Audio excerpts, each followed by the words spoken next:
Kita semua pasti menyadari bahwa resesi ekonomi itu hal yang biasa atau normal dalam bernegara. Bahkan selama 75 tahun beragam resesi yang Indonesia sudah lewati. Namun jujur, efek COVID kali ini beda. Jangan underestimate. Dalam informasi Oktober 2019 setahun yang lalu, kita sudah menganalisa bahwa tahun 2020 dan tahun 2021 Indonesia akan mengalami pelambatan ekonomi. Turun ekonominya. Analisa kita ini kita infokan padahal dunia belum ada COVID. Namun kita sudah mengatakan ekonomi Indonesia tahun 2020 dan tahun 2021 akan mengalami tren melemah. Melemah karena orientasi kelola ekonomi negaranya memang tidak pro UKM. Sementara UKM di Indonesia tulang punggung 97% angkatan kerja. Di sini kita harus menyadari bahwa setiap negara itu beda-beda sifat alami ekonominya. Sayangnya kebijakan sejauh ini dari pejabat negara masih belum ke arah UKM. Itu yang menjadi alasan mengapa kita belum mengatakan ekonomi akan kuat Indonesia saat ini. Indonesia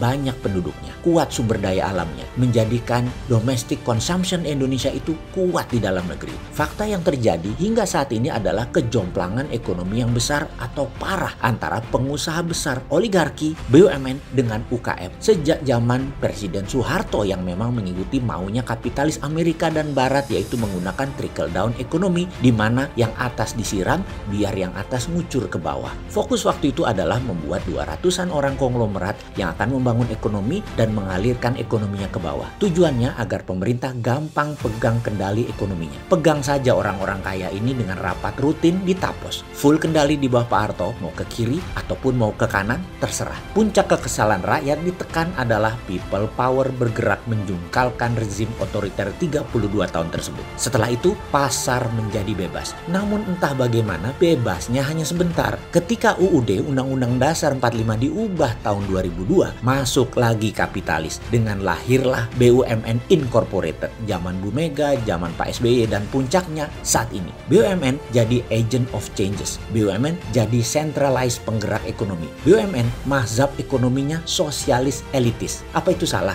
Tidak juga.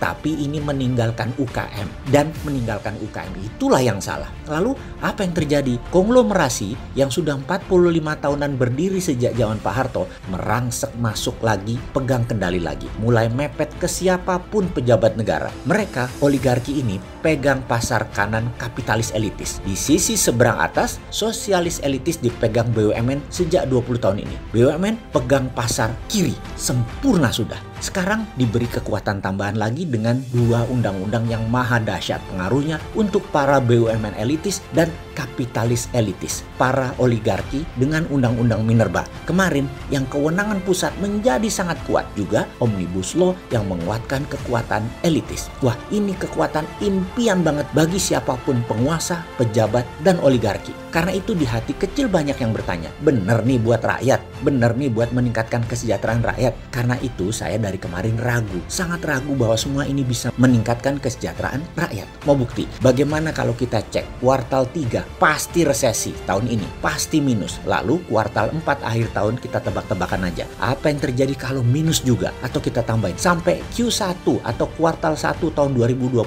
nanti. Saya tetap konsisten, masih di zona negatif pertumbuhannya di Q4 2020 dan untuk Q1 saya menebak negatif walaupun peluangnya 50-50. Jadi diberi kesempatan Omnibus Law bergerak ternyata masih negatif hasilnya. Lalu di mana salahnya? Ini yang kita bingung nasihatin atau ngasih saran karena sesungguhnya yang salah adalah cara baca peta dunianya. Apa peta yang dibaca saat ini dan bagaimana peta tersebut seharusnya kita coba jelaskan. Kita mulai dengan pertanyaan, apa bedanya great power dan super power? Oke, kita lengkapi pertanyaannya agar paham. Apa bedanya great power of China dengan negara superpower Amerika? Saat ini keduanya sedang berperang. China ingin menjadi negara superpower dengan great powernya. China men-challenge Amerika. Posisi itulah saat ini yang terjadi. Cina itu besar dalam transaksi perdagangan, memiliki reserve capital juga besar. Tapi ingat, Cina negara komunis otoriter, di mana kata kunci yang harus diperhatikan adalah kata propaganda. Kuat sekali propaganda mereka tersebut. Misalnya diusirnya 3 wartawan Wall Street Journal beberapa bulan lalu karena mengatakan 10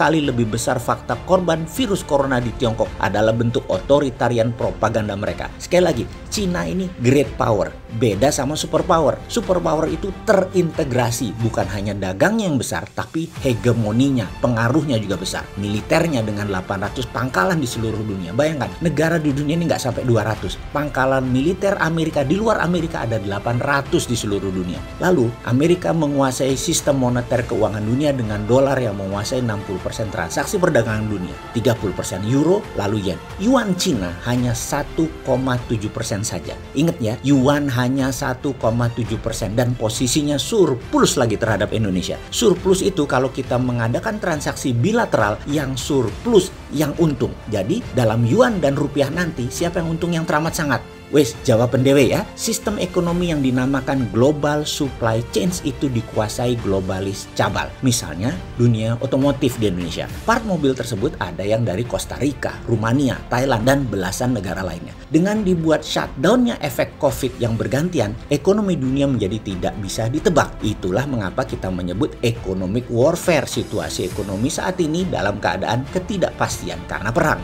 Karena pertumbuhan di Cina, supply demand sedang diserang oleh Amerika, maka strategi supaya Cina tetap survive bagaimana? Cina punya reserve currency dolar mulai menipis. Karena itu Tiongkok akan pakai proxy agar dapat dolar dan yuannya yang oversupply terpakai. Misalnya Tiongkok ke Indonesia, invest FDI, Foreign Direct Investment. Dan ingat, FDI asing itu di otak mereka adalah bagaimana mendapatkan dolar. Produknya kalau bisa ya untuk ekspor, keluar dari negara produsen untuk ekspor untuk dapat dolar. Tapi Tiongkok pintar, yang dari Indonesia dibeli dulu pakai yuan atau deliverynya produk ke mancanegara tadi, Tiongkok akan menerima dolar. Tetap saja Tiongkok perlu dolar. Sekedar mengingat, kerja sama jual belinya pakai yuan, tapi produknya yang nanti dibeli Cina pakai yuan adalah barang yang Tiongkok akan jual lagi untuk menghasilkan dolar. Apakah Amerika diam saja? Ya enggak lah. Yang Amerika lakukan agar investasi direct Tiongkok tadi tidak menghasilkan dolar bagaimana? Negara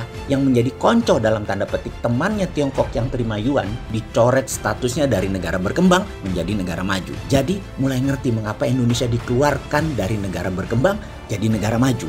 Kalau negara berkembang ekspor ke Amerika, pajaknya murah. Katakan 5% pajak masuknya ke Amerika. Kalau negara maju, pajaknya 20%. Kita Indonesia yang jadi serba salah sekarang. Sok genit dengan Cina ternyata nggak dapat banyak manfaat. Buktinya sudah 6 tahun diperes-peres susunya seperti sapi, tapi nggak dikawin-kawin. Dengan Amerika, sok genit-genitan mau ajak balikan. Tapi sekarang Amerika lihat Indonesia nggak seksi lagi, barang bekas Tiongkok. Indonesia kayak mantan minta balikan karena pas diputusin kok nambah keren ya mantannya. Indonesia bingung jadinya, diharap dikawin Tiongkok ternyata diperes-peres doang. Kegeeran Indonesianya, merasa seksi, punya sumber daya alam bagus. Bener, sumber daya alamnya bagus. Yang nggak bagus genitnya dan ganjennya. Amerika sudah pacaran dengan Thailand, Vietnam, Kamboja, Laos, Myanmar, dan India. Jadi apa solusi ke depan wahai pejabat? Ekonomi kita ini tekor terus, bisa-bisa membawa kemiskinan. Kata sahabat Rasulullah, kemiskinan itu dekat dengan kekufuran. Ayo, mana solusinya? Pokoknya jangan si bosman yang sontoloyo ini ditanya. Takut dikira ngeledek. Saya mah pedagang kecil pak, pengen sehat dan damai, NKRI-nya itu aja.